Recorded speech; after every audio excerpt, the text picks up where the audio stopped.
Tales from the Jails with John G. Sutton.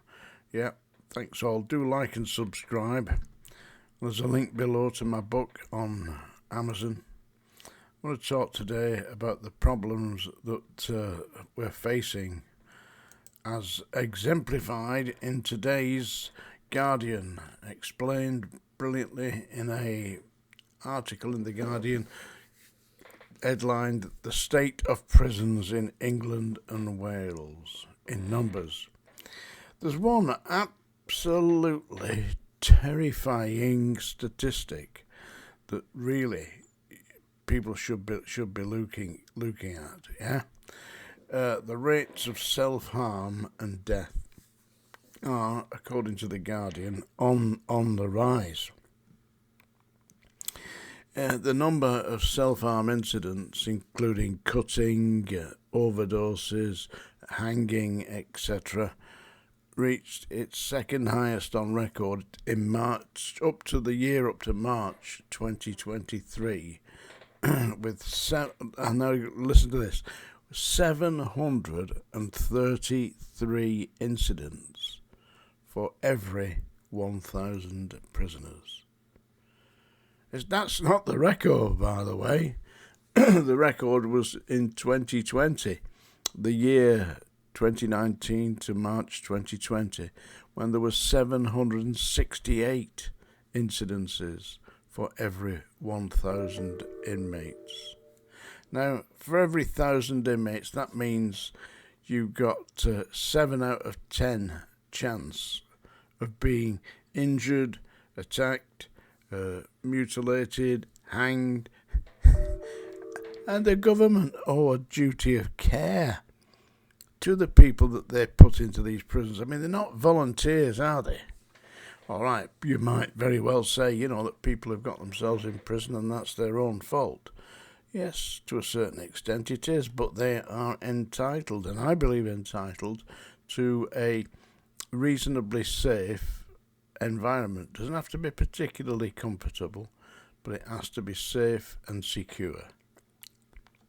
The problem is, of course, that the funding in real terms is less today than it was in the year 2010. And don't forget, they also lost 25% of the prison staff. It wasn't particularly vastly overstaffed when I was working in there. And to lose 25% of the staff, well, what are you losing 25% of your capability of actually caring for these people? And it's just going to get worse. The Guardian points out that 47% of all the staff in the jails have got less than 3 years service in.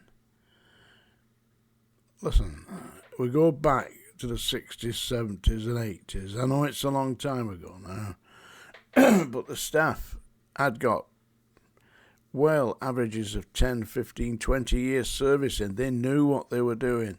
They'd experienced the lot, and they knew how to react. They knew how to interact with inmates.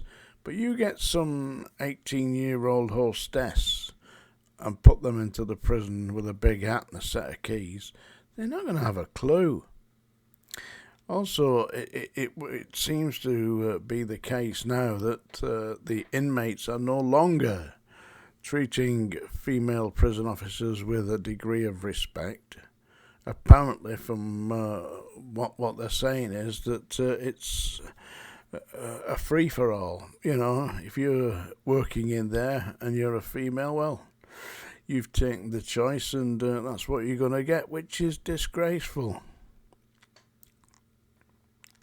Also, the Chief Inspector of Prisons, what's his name, Charlie Walker, he's saying that there are at least 10% of the prisons that are unfit for accommodation.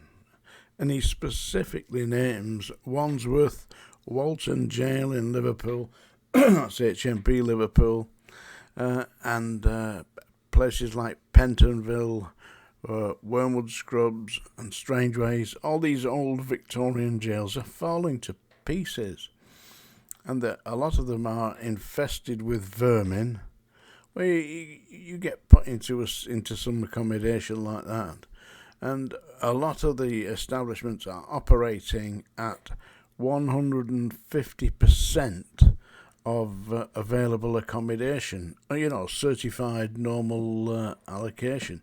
So that they're massively overcrowded. So in cells designed for one man, there they are, they've got 3 in there.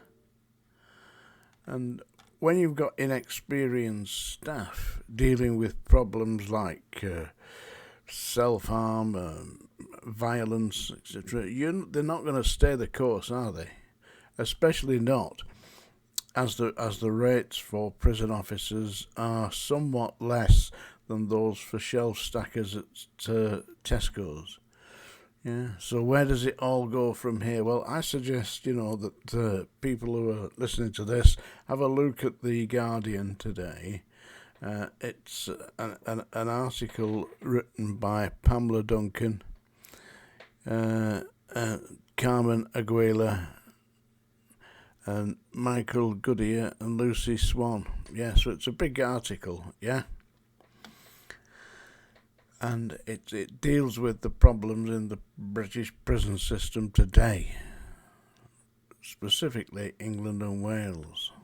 Scotland's slightly different. I mean, they've got Barlinnie, which is an equally disgusting dump. But where does all this end? I mean, they're saying that they've got 40% of the prison population that's serving more than 4 years. Where is it all end? When are they going to stop throwing people into dungeons? And there is no system for rehabilitation at this point. The Ministry of Justice is talking about bringing in a education system. Well, when I was there, they had an education department. What happened to that? But the problem that you've got is that there's no staff to let them out of the cells to go and do it. So where does this stop? At what point does somebody come along and say, enough is enough? Yeah, we will see. Don't forget to see The Guardian today. Have a look you can find the article online, yeah? I'm not going to sing to you. I'm going to read you a poem here, which could be dedicated to Sadiq Khan. In fact, I think I will dedicated to Sadiq Khan. Why Do I Own a Car? By John G. Sutton. It's a poem, by the way. Don't forget to buy my book. It's on Amazon. Now, why do I own a motor car? That question came into my head as I turned the ignition one morning. The engine just coughed and went dead. So I opened the hood for inspection, thinking I might find a clue. But the computer-controlled fuel injection baffled me and Einstein too. In despair, I called a mechanic, who arrived with a thingamabob that he hooked into the electrics. Then he smiled as he weighed up the job. My temperature auto-compression was misaligned badly and odd. It would cost me plenty to fix it, he said as he unscrewed a knob. I remortgaged my house just to buy it, and I now had to stump up more dough, or leave the car and start walking to work where I needed to go. So I paid a month's wage to the monkey, who told me the car was spot on. And I said a prayer to the Lord God of Motors, and I hoped that the trouble had gone. The car started up on the first time. My cup really doth overflow. So I drove half a mile to the office and worked there till midnight or so. To make up for the hours I'd wasted, stuck when the car wouldn't drive, I did extra time at the grindstone, feeling knackered, just about half alive. So, why do I own a motor car? The thought drives me round the bend. perhaps it's to save me the trouble of having some money to spend. Why do I own a car? Sadiq Khan, park it up your arse.